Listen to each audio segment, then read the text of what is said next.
What's up, Chiefs Kingdom? Noah Gray here, tight end for the Kansas City Chiefs. Make sure you like, share, and subscribe to Josh's channel and check out showmefootball.com for more. What is up, everybody? Welcome back to another video on my channel, another live post-game show. My name is Josh Finn of showmefootball.com and arrowheadaddict.com. And tonight I'm here to break down the Kansas City Chiefs 31-17 victory over the Los Angeles Chargers in Week 7 of the 2023 NFL season. Riding solo tonight once again. Wanted to get my thoughts out for you guys on a live show later in the evening. But of course, it's going to be me by myself. So with that being said, please leave your comments and questions down below, and I will be sure to get to them in this live stream. But let's talk about this game, man. So Chiefs pull out the victory at home over the Los Angeles Chargers, 31-17. That puts them at 6-1. It's a division win yet again, and that puts the Chargers at 2-4. And if you look at the AFC West, you know, it's pretty much all but locked up at this point in Week 7 of the NFL season, and that's just crazy to me that the AFC West race is basically over, guys. Like, it would take a catastrophic injury or just collapse, something like that, for this team not to win the AFC West. Might as well just start printing the banner, hanging it up, because the Chiefs are AFC West champions. Once again, I feel pretty confident in saying that. And although there were some things that were shaky in this game, there was still a lot to like. We'll start with the offense and Patrick Mahomes.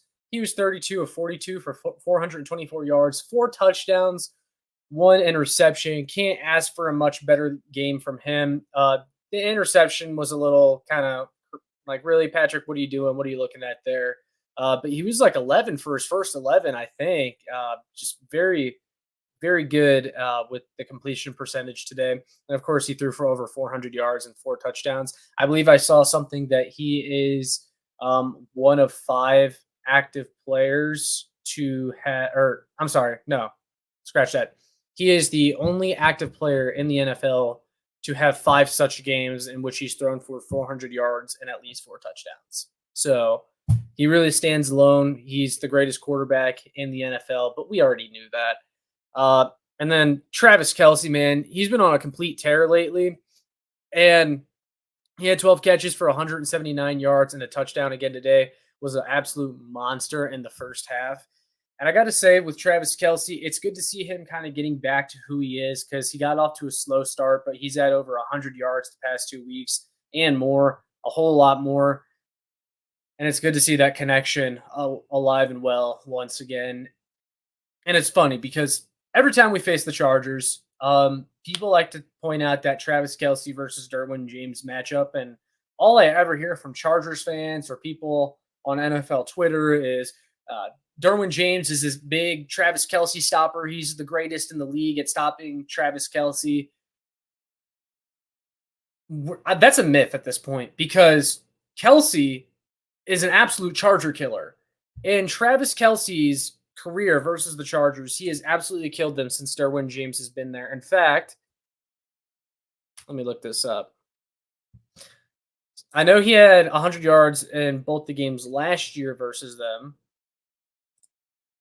but he had, so here's Travis Kelce's last several games versus the Chargers. So today he had 12 catches for 179 yards and a touchdown. The game from last year, the last one, 6 catches for 115 yards, 3 touchdowns. I'm mistaken about both games last year being 100 yards. He had 5 catches for 51 yards versus the Chargers in that early game last year, 2021. 13 catches for 191 yards, 2 touchdowns. The game before that, 11 catches, 104 yards. Like, Travis Kelce owns the Los Angeles Chargers. So either the Chargers just aren't putting Derwin James on Travis Kelce enough, or that whole thing about him being this Travis Kelce stopper is a myth. Because every time we go up against these guys, Travis Kelce shows out and he puts up big numbers. So I'm done hearing about that. Other players on offense for the Kansas City Chiefs, Rashee Rice, I thought, had another really nice day. He continues to come along. 5 catches for 60 yards and a touchdown. And then Marquez Valdes-Scantling was the team's second leading receiver behind Travis Kelce. He had 3 catches for 84 yards. And it was nice to see that kind of game from him again. Also, the touchdown. Because a lot of times this year, I've seen a lot of people talking bad on MVS just on social media and saying that, he sucks and all this stuff. Why are we paying this dude $11 million? I've kind of gone on the MVS rant several times now. MVS is a quality wide receiver 2 or wide receiver 3, just depending on the situation, how you look at it. And that's fine. People, though, were depending on him this year to produce big because he was kind of thrusted into the wide receiver 1 spot just by default because the Chiefs didn't really do much this offseason at wide receiver. And they were depending on Kadarius Toney a lot and all that stuff. Obviously, that hasn't worked out. And so people are like, where is MVS? Where is MVS? MVS has been unfairly thrusted into a role that he is not well suited in. He's a good wide receiver 2 or 3. The Chiefs lost a lot at wide receiver over the past couple years, leading to this situation where it's a lot easier for defenses to take out MVS because there's nobody else that really scares you besides Travis Kelce, of course. But nobody else really scares you a ton. So teams have been able to shut down MVS. But it was nice to see him have a quality game today with a few catches and a touchdown. That's what he's here for. He's consistently going to get you 600 to 700 yards a year and a few touchdowns. I like MVS. I kind of get sick of people just constantly talking about him. I mean, at that point, you're just asking him to be more than he is. He's a wide receiver 2 or a wide receiver 3. And I don't know where all these unfair expectations are coming from for him. And if you guys have just joined, I wanted to say, leave your comments and questions down below since it is just me tonight. And if you're feeling generous, could also leave a super chat. Really appreciate it if you guys could. Rocking the Texas Tech Cup once again tonight. Other receivers, Isaiah Pacheco had 4 catches for 28 yards and a touchdown. He had that last one to seal it. Skyy Moore, do I even have to say it? Another disappointing game. 2 catches for 15 yards. I mean, if you just look at Skyy Moore's stats over the last 3 games versus the Chargers, 2 catches for 15 yards. Versus the Broncos, 2 catches, 22 yards. Versus the Vikings, 2 catches, 11 yards. And these 2 catches a game that he's getting, they're manufactured touches or plays that are designed to get him the ball, and then he's just silent for the entire rest of the game. So far through the season, he has 13 catches for 160 yards and 1 touchdown. Bust. I'm saying it, guys. He's a bust. He can't we're way too far into his career now for him to not have some sort of big game, signature game, something, a game that tells us that he's going to be really good. I'm pretty sure I was listening to 610 Sports Radio earlier this week, and Carrington Harrison was like, with Skyy Moore, what game? At some point, we had to see a game from you or a performance that tells us you're going to be really good, or that gives us an indication that Skyy Moore is going to be a good wide receiver in this league. What is that game? We haven't seen it yet. The only one that kind of comes to mind is the Chargers one last year when a bunch of other guys went down, and I think he had 100 yards in that game. But outside of that, it's been a whole lot of nothing from Skyy Moore. And I was saying to Michael Darcy on the Kingdom Crew earlier on that some of you may not agree that Skyy Moore is a bust, but what you can't argue is that at this point, Skyy Moore has done everything that a bust would do. He's put up numbers that would indicate that he's a bust. And I've already said that I'm done waiting for him. I really don't have any expectations for him at this point. If he does well, fine. That's great. Hope he proves me wrong. But at this point, I'm just really not expecting anything out of Skyy Moore. I just don't think he's very good. And that's that. I mean, you look at Rashee Rice, who stepped in here, and he's a rookie, and he's already outperformed Skyy Moore. Off the bat, he's just better. And it's if he can do that as a rookie, why is it that we're now over a year into your career and you can't do that? Just saying, guys. What else do I have in my notes for you all? Okay. Well, I see this comment from Marlon. He says, "Give me a Clyde rant, please." And I'm glad you say this because I was planning on going on a rant about Clyde because I've said it a bunch this year, but Clyde Edwards-Helaire. So why does he still get touches? Why? I am so tired of the CEH touches. And if you look at his stats, he hasn't had that many touches this year. He hasn't been that big of a factor, but he's so bad that when he does get touches, they are very noticeable because it's like, how can you, with how little that he plays, it is damn near impossible to be as big of a negative as he is. Every single time he has touched the ball this year, seemingly, it has ended in a punt or worse for the Chiefs on offense. Like, he is a drive killer. Clyde Edwards-Helaire is a drive killer. So why does he continue to get touches on offense? And I've gone over the potential explanations that the Chiefs would have for that at this point. And the only explanation that even makes a lick of sense as to why Clyde is getting so much run in this offense is because they want to give Pacheco a breather and they want to save Jerick McKinnon, who really should be the RB2 ideally. They want to save him for the stretch run. They want to save him for the postseason. Kind of like how last year in December, he really heated up and had a bunch of touchdowns. I believe he was like second on the Chiefs in receiving touchdowns last year, Jerick McKinnon.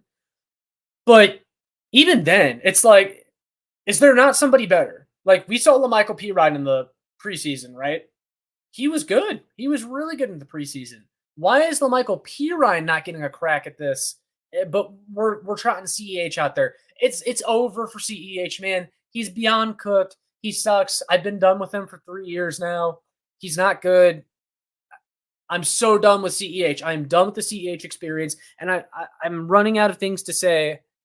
I can't explain why he continues to get touches in this offense. Like, do we need to put a shot collar on Andy Reid or something to make sure that Clyde isn't getting unnecessary touches? Like, I'm tired of the obligatory CEH carry that goes for negative yards and kills a drive. I'm so tired of it. Stop, Andy. Stop. It is infuriating. Speaking of other infuriating players, Mecole Hardman. So I know people are probably going to give me some crap. And Michael and I, we did a video on Mecole Hardman when he came back to the Chiefs earlier this week through that trade with the Jets. And I got some comments on that video saying, you don't know anything. Mecole can help this team, blah, blah, blah. And he did have a couple big plays today. He had the 50-yard punt return late in the game to set up that last scoring drive that really helped us. And on that same drive, he had a big third down catch. But earlier in the game, he did have a wide open drop on, I want to say it was like 3rd and 2. It was like 3rd median, 3rd and short, something like that. He had a drop. He was wide open. And then later, Patrick Mahomes targets him, and it ends up in an interception. And it's not totally Mecole's fault or anything, but I did think that he could have tried a little bit harder to fight for that ball or at least prevent the interception. And this is why I really was not thrilled about bringing Mecole Hardman back, is because this is what he does. This is what he's always been. I don't know why people were excited to bring him back. He is a failed wide receiver. We saw that after 4 years. There was a reason that the Jets were sitting him on the bench. He had 1 catch for 6 yards with the New York Jets. Why were Chiefs fans expecting it to be any different with Mecole Hardman bringing him back and then seeing him drop a wide open pass and have zero chemistry with Patrick Mahomes? Like, I understand that this team could use a little bit of Mecole Hardman's speed, but it's not even really like they utilized that today.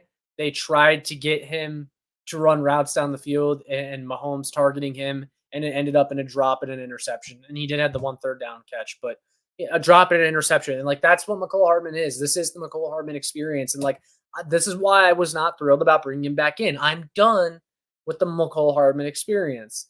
Like, he's just another guy in this offense. And I thought we should have aimed a little bit higher for improving the wide receiver room. Mecole Hardman is another guy that's inconsistent. He's going to drop passes, all that stuff. It's just, I don't know, man. Like, Mecole Hardman is so frustrating. I similar to CEH, sometimes Mecole can be a little bit of a drive killer. Like those wide open drops, that is something that he did for so long while he was here. Like he never could grasp a consistent role in that offense. And it was because he was never a guy that you could go to on third down and trust him to make the play. Um, and it's whatever, but props to him, I guess, for making a couple big plays today. I still don't love the move. HFA Recon says Omenihu was a beast tonight, and I'll get to the defense a little bit, but just to address your comment, man, he was, and I was so excited for him to come back. I was riding the Omenihu train, especially when we signed him in the offseason.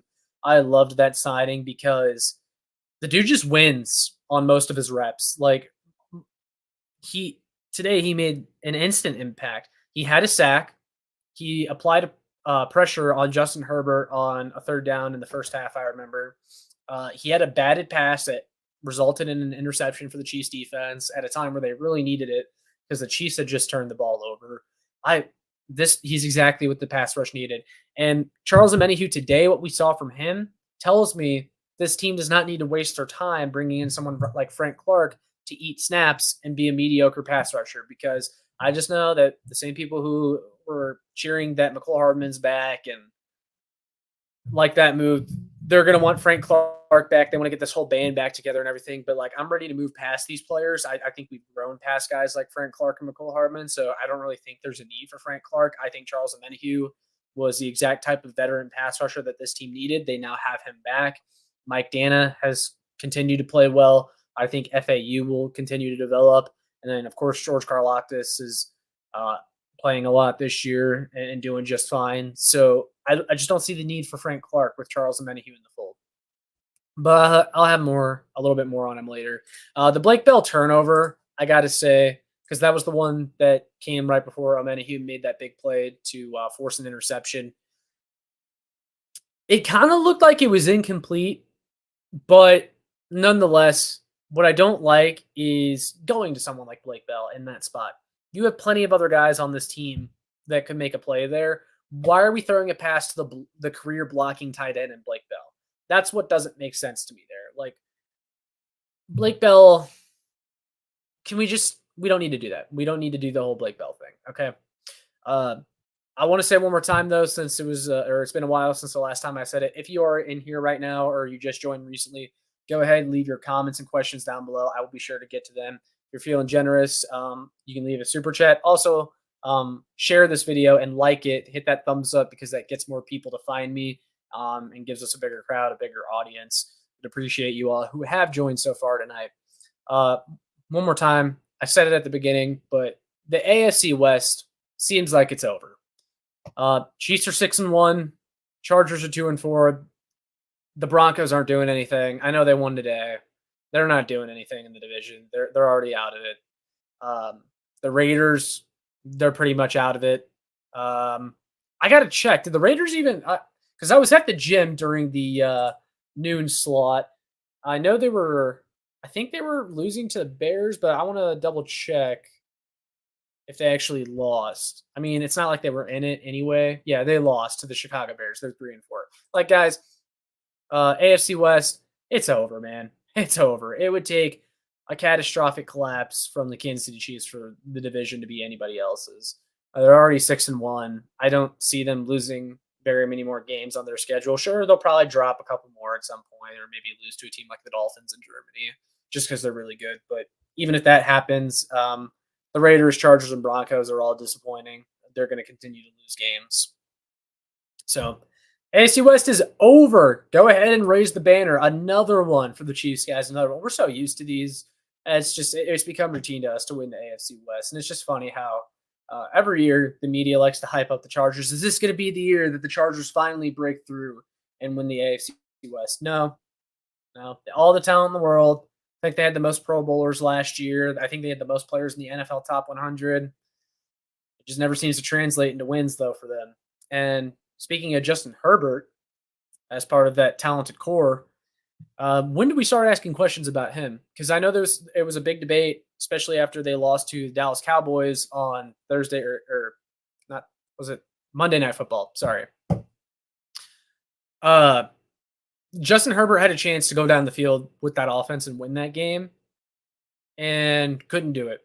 Overthrowing a lot of guys. He overthrew Keenan Allen today on a play that would have been a touchdown for them. He seems a little bit off, especially this year. I know he's dealing with like a broken finger or two on his non-throwing hand, so I'm sure that's bothering him just a little bit.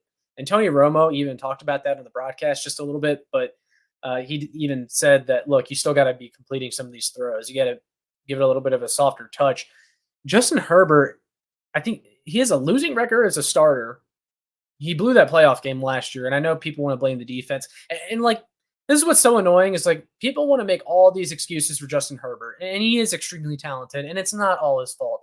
Brandon Staley, I think, is a bad coach. The Chargers don't have a great defense, but at some point, dude, you got to win a big game. You got to drag this team to the playoffs and win a playoff game.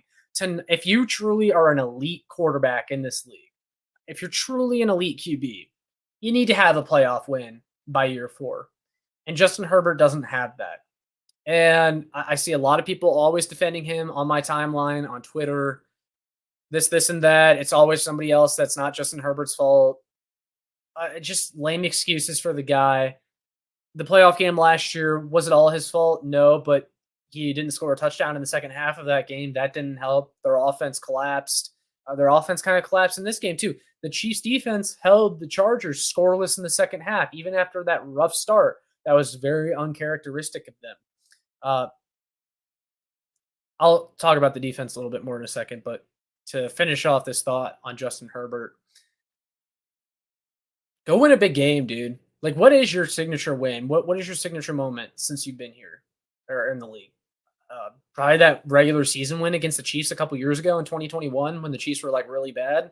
That's probably his most impressive win. That's probably his best win. Like, everyone gave Emmanuel Acho crap, the guy that's on FS1, because he called Justin Herbert a social media quarterback, but he wasn't wrong because Justin Herbert is a lot of arm strength. People love the arm talent. Football nerds love the physical traits that Justin Herbert has, but it doesn't translate into wins. He is not great on game-winning drives. At least not this year. I think he actually led the league in game-winning drives last year, but also, their team was constantly put in a position where he had to do that. But it's like Patrick Mahomes, even in 2018, his first year as a starter, that was the worst probably Chiefs defense in franchise history, and Mahomes even dragged that team to the AFC Championship game. Now, Herbert isn't Mahomes, so it's unfair to give him those expectations, but with the amount of talent that team has, he needs to have a playoff win by now, and he doesn't.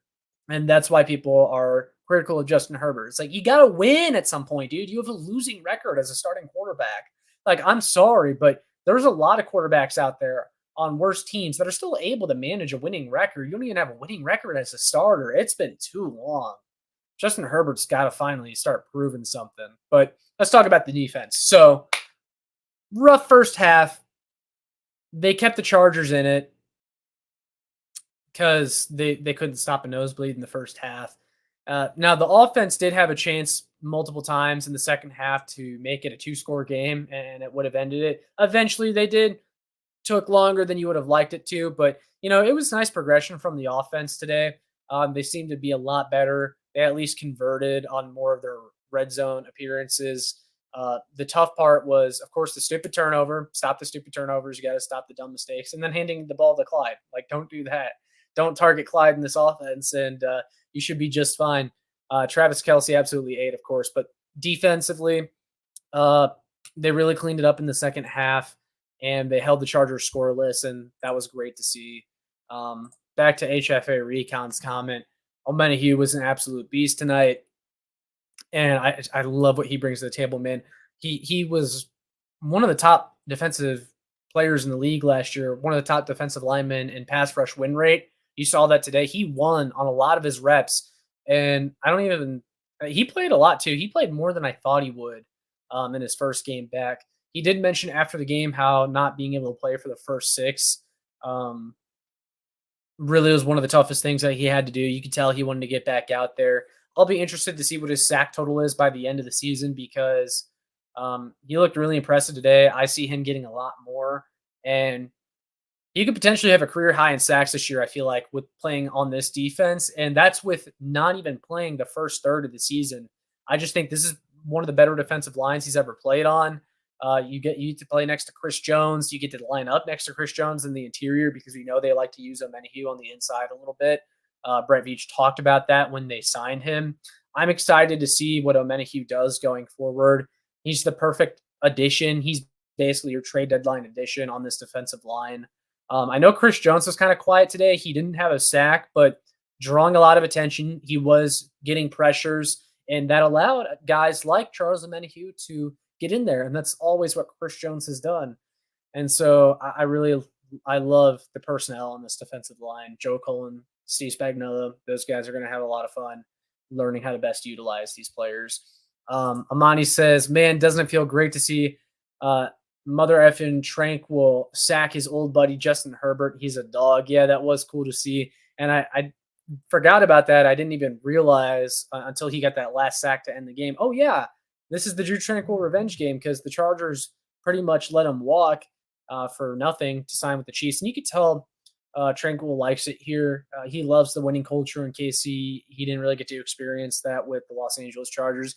He knew what it was like to lose to the Chiefs, but now he's with the Chiefs and he's winning and he's beating his old team. And you know that's got to feel good for him. I'll have a little bit more on Tranquil in a second, but he did relatively well today. So I wanted to talk about Nick Bolton and the injury that he had. So he went out of this game about halfway through, I want to say, maybe early second half with a wrist injury. And Nick Bolton's a tough guy, and I know that from watching him when he was at Mizzou. He's a very tough player. He'll play through injury. He played with a sprained ankle his last 3 games at the University of Missouri and toughed it out, even though he really didn't need to be playing. He's always been that kind of guy. Heart and soul of the Chiefs defense a lot of the time. But he immediately went down in pain and agony with that wrist injury. It looked very painful. And my first thought was that he broke it. And that was scary. But Andy Reid said after the game that it was just a dislocation, which someone on my timeline told me that a dislocation could be worse than a break, depending on the circumstances. I mean, I'm not a medical expert, so I don't know. But I heard dislocation. I thought, okay, well, at least it's not broken. Luckily, the Chiefs have built such great linebacker depth over the past few years that they can survive Bolton being out again. And you got the bye week coming at some point. You know, the Chiefs haven't had their bye week yet, so it's not like he's going to be out for the season or anything, but it was notable. So on Drew Tranquil and the whole Nick. So like another kind of like mini rant I wanted to go on is you guys know how I feel about the Nick Bolton haters and just Nick Bolton in general. People all the time, and I get it's so exhausting watching these games. I'll see tweets about Bolton being terrible in coverage. Like we get Nick Bolton's terrible in coverage. We get Nick Bolton has shortcomings. You don't have to mention it every single game. It is super annoying. But because people hate Nick Bolton, it has made them overrate Drew Tranquil. Like I'm saying it. Drew Tranquil is like Chiefs fans' Ray Lewis. I don't understand it. Like and unfortunately, because I have to say these things, people now think that I hate I hate Drew Tranquil because I'm a Nick Bolton Mizzou homer. That's not it at all. Nick Bolton is a good linebacker. He brings a lot to this team. He's the green dot on defense. He's great in run support. Are people forgetting what he did in the Super Bowl? How many massive defensive stops he had in that game and the fumble recovery for the touchdown. Like I get tired of the Bolton hate, and people just feel the need every single game to make it known that they hate Nick Bolton. I don't understand it. And so with that, people make Drew Tranquil sound better than he is. They try to make him out to be better than he is because they hate Nick Bolton. They want him to take Nick Bolton snaps. Oh, we should extend Drew Tranquil over Nick Bolton. First of all, I don't think it's a one or the other scenario. I think if the Chiefs had to decide who they're going to keep between the linebackers, it would be Willie Gay that they let go, and then they would find a way to keep Bolton and Tranquil. That's what I think they would do. The Chiefs really like Nick Bolton. I think he's more valuable to the defense than Willie Gay. Willie Gay makes a lot of splash plays, but I don't think he's what they wanted him to be in coverage. And I think Drew Tranquil has walked in here, and he already has a better understanding of the defense than Willie Gay, but that's besides the point. With Drew Tranquil, though, Chiefs fans act like he's Ray Lewis. They act like he's Fred Warner. He's not. He hasn't been as advertised in coverage this year. He's a good player, though. Like, I love the signing. He's been fine. He's been a fine player for this defense, but he's he's had some rough games in coverage this year against the Jets and the Vikings, and that was an area in which everyone feels the need to make it known they don't like Nick Bolton because he's bad in coverage. And then I don't see nearly as many people on my timeline complaining about Drew Tranquil because he's been rough in coverage. And there was a play today. Joshua Kelly for the Chargers had a 40-yard touchdown run. It was a bad defensive play. Justin Reed whiffed on the tackle, and that was the biggest mishap on that play. But what ended up happening, too, if you guys go back and watch, Drew Tranquil got put on his ass by his blocker. Drew Tranquil got ran over on that Joshua Kelly touchdown run. It wasn't just Justin Reed that messed up, okay? There's multiple things that have to happen on that play for a defense to give up a big touchdown run like that. And one of the things that happened was Drew Tranquil got absolutely ran over. And I don't see people on my timeline complaining about Drew Tranquil being terrible on that play like they do on Nick Bolton whenever he has a bad play. It's annoying, guys. Stop doing it. It's stupid. You're wasting your time. We don't need to nitpick everything that every player does on this Chiefs defense that you don't like. I like Nick Bolton and Drew Tranquil, and they both do things well. But on that play, Nick Bolton did his job. He filled his gap. Had Joshua Kelly ran to his right, Nick Bolton was going to be there to meet him. But Nick Bolton, filling his gap, forced Kelly to go to his left. Drew Tranquil had a chance to make a play, got ran over. Okay? Drew Tranquil is far from perfect. Stop overrating him just because you don't like Nick Bolton. They're both good players. Let's stop. That's my rant. WWE Clark says Nick Bolton is the best linebacker in football. See, like, I love Nick Bolton. I don't think he's the best linebacker in football. I think there's a few guys that are ahead of him. But, I mean, he's up there, man, and I'm tired of the disrespect. That's for damn sure. How do you think we'll perform against Miami? I don't know, man. They got an explosive offense. It'll be another test for the defense. I think they'll hold up, though, and I think if there's defense that knows what to do when defending guys like Tyreek Hill, it's the Chiefs because, you know, they know Tyreek Hill better than anybody. He played for them for many years. What's going to be tough is who's going to cover Jalen Waddle. And Devin Achane's out for that game, so that'll be nice because he was a beast for them before he went down. I think this defense will have a really good ability to limit Tua. I think Steve Spagnuolo knows how to expose his weaknesses. And I think that as long as the offense plays a game like they did today against the Chargers, they'll be able to beat Miami because Miami's defense is nothing special. They've struggled a lot this year. I know Jalen Ramsey's trying to make it back for that game. I saw Dolphins fans talking about that. Did they watch Jalen Ramsey last time he went up against the Chiefs last year when he was on the Rams and Travis Kelce made him his son? I'm not worried about this defense at all, or this offense versus Jalen Ramsey. I'm not really worried about the defense either, I should say. But, you know, another note that I had on defense, Willie Gay, he batted down a pass today too. And it came in the clutch. I am very appreciative of how good this defense is at batting down passes. Everyone on their defensive line, and this is an area in which I can appreciate the model defensive lineman that Spags tries to go for. He tries to go for those long guys, 250, 260 and above. You got guys like 6'5", 6'6", Charles Omenihu and George Karlaftis. George Karlaftis isn't even the lengthiest guy in the world, but, he's still pretty big. But he's got all these guys that just love to get their hands up and love to bat the ball down. George Karlaftis is awesome. He's elite at batting down passes.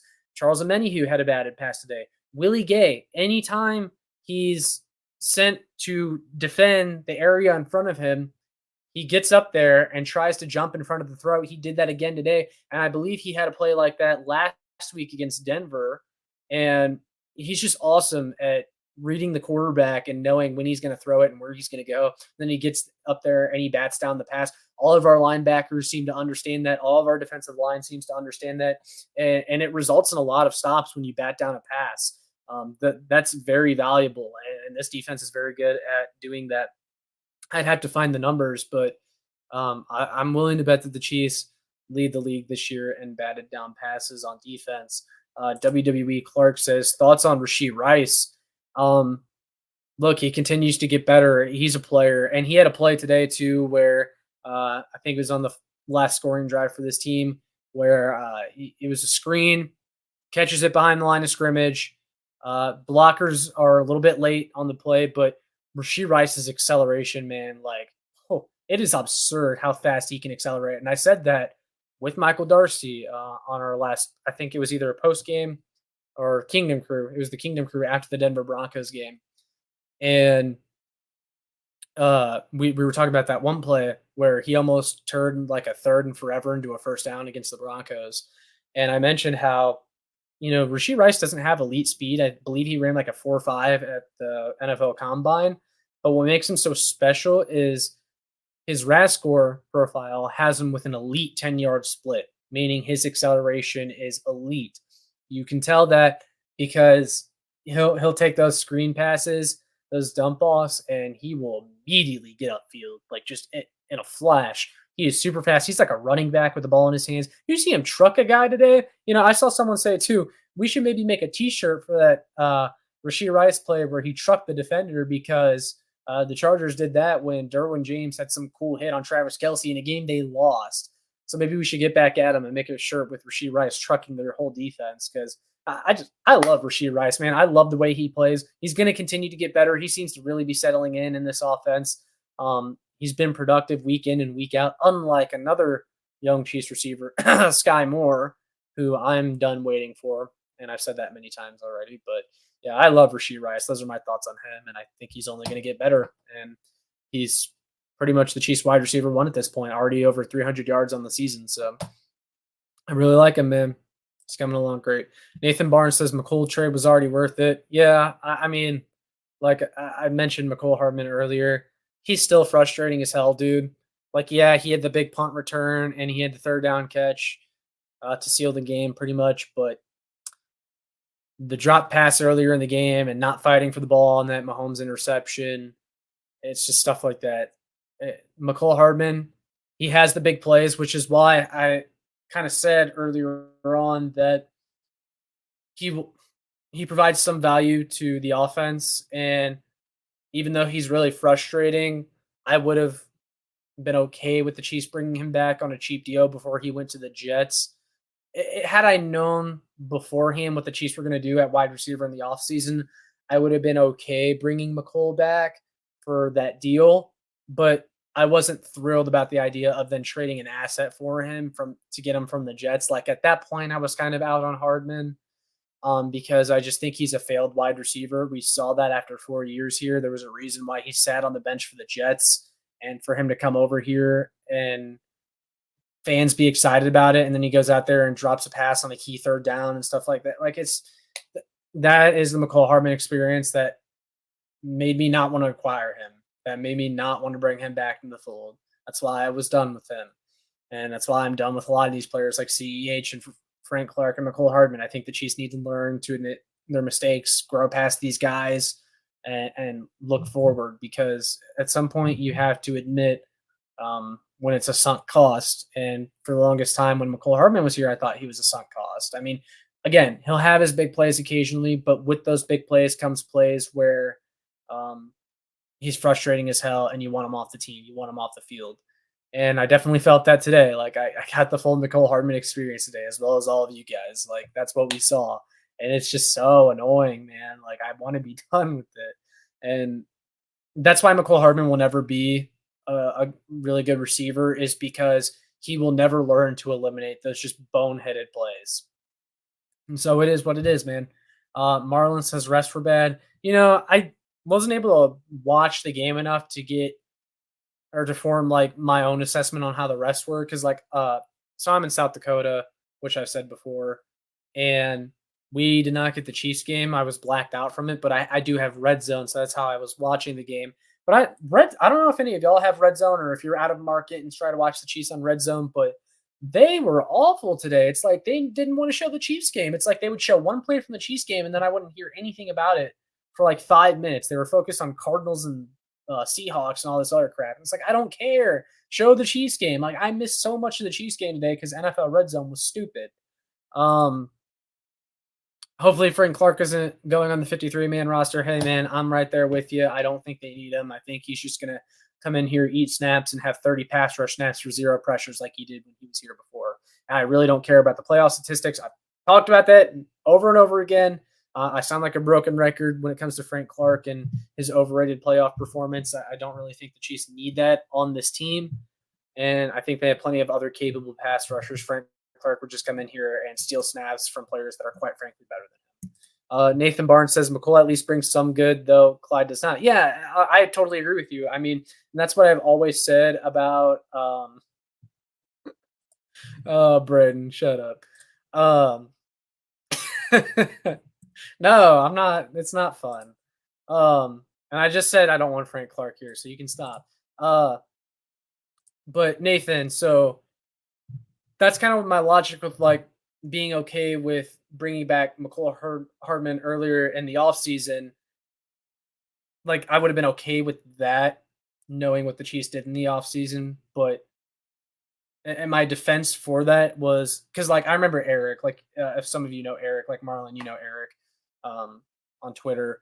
But I remember he was like, "What the hell are you talking about, Josh? Like Mecole Hardman, what have you turned into? What have you become? You're defending Mecole Hardman." And like I'm far from a Mecole Hardman defender, but like that's what I always said is like at least Mecole Hardman will give you a good play sometimes. He'll give you a big play or he'll rip off like a 40-yard touchdown. Clyde Edwards-Helaire is a negative all the time. Mecole Hardman is only a negative some of the time. So I agree with you there. Clyde Edwards-Helaire brings nothing to the offense, nothing at all. I'm tired of him getting touches. I know I didn't articulate that very well with my thoughts on Mecole Hardman, but it's like I didn't want to trade for him from the Jets. Like at that point, I was done. Like you missed your chance to bring him back. Like I'm off the Mecole Hardman boat. But earlier in the offseason, I would have been okay with giving him that cheap deal because seeing what the Chiefs did do at receiver, it's like, all right, well, if you weren't going to do anything really, or not even add a veteran, like I would have been okay bringing Hardman back because at least Hardman, even though a lot of it's manufactured touches, and again, he's frustrating as hell, he'll give you 600 or 700 yards and you can use him in the red zone or whatever. And he was coming on strong a little bit in 2022 before he had that core injury. So it's like, I agree with you. I said it a lot better that time. Mecole Hardman, he brings some big plays sometimes. Clyde Edwards-Helaire, just a total negative. Kay says, since Justin Ross got called for a BS OPI, now Andy won't dial him up for another 4 games. Yeah, I saw some people saying that. I really would like to see Justin Ross get more run, not just like playing him 4 snaps a game. Like he's never gonna show you anything if you just roll him out there for a few plays a game. You need to kind of throw him out there over guys like Skyy Moore and see what he does because I think the upside is higher. I think you've tried Skyy Moore too many times and that's failed. Go with a guy like Justin Ross, who we saw dominate in the preseason.